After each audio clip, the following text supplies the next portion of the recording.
Ka bërë përshtypje një deklarat e kryeministrit Rama kur në prezencë të ngarkuarës me punë të ambasadës së Shtetet Bashkuara ka thënë që neve Kina na shikon si pikë mjalti.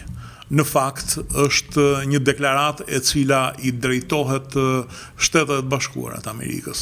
I drejtohet për t'i treguar që Shqipëria është një pikë strategjike për sa i përket vendosjes së saj në Ballkan, por edhe në zemër të Europës. E vërteta është që Shtetet e Bashkuara të Amerikës kanë bërë një presion të jashtëzakonshëm që rruga e Mëndafshit, e cila fillonte në Pekin dhe përfundonte në Itali, mos zhvillohej si projekt. Dhe për këtë bëri presion mbi qeverinë italiane dhe menjëherë në ardhjen në fuqi të qeverisë Meloni anulloi angazhimet që kishin marrë paraardhësit e saj. Kjo natyrisht që shkaktoi problematik në udhëheqjen kineze, duke quar edhe në deklaratat të shefit të madh të Kinës Xi Jinping. Por Kina nuk heq dorë nga rrugët e saj të Mëndafshit, dhe këto po i bën jo vetëm në Euroazi, por edhe në Amerikën Latine dhe në Afrikë.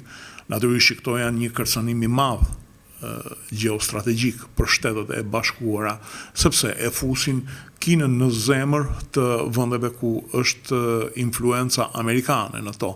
Dhe në të ardhmen kjo mund të krijojë probleme duke bërë që investimet amerikane, por edhe ato pasuri dhe minerale që kanë këto vende ku do kalojnë në rrugët e Mëndafshit të zhvlerësohen për Shtetet e Bashkuara dhe të kalojnë në favor të Kinës.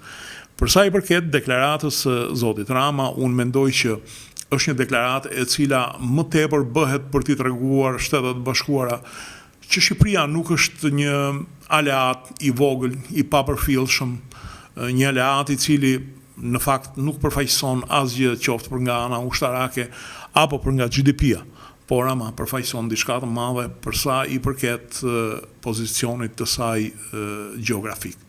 Mos harrojmë diçka që perëndimi ecën mbi gjurmët e Romës, dhe Roma kishte bërë një rrugë e cila fillonte në Brindisi dhe përfundonte pastaj në zemër të Konstantinopolit. Është via Egnatia dhe Shqipëria është vendi ku ajo fillon për të futur në zemër të Ballkanit dhe të Europës lindore për të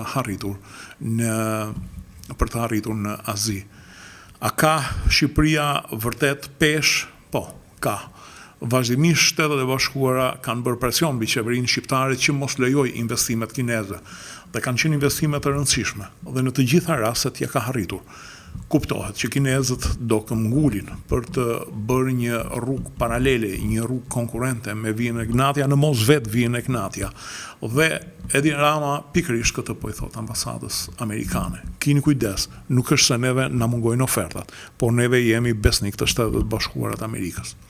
Si gjithmonë, në fund, ju rikujtoj të bëheni pjesë e kanaleve tona në YouTube, Dritare TV dhe të kanalit Rudina Xhunga. Ju faleminderit.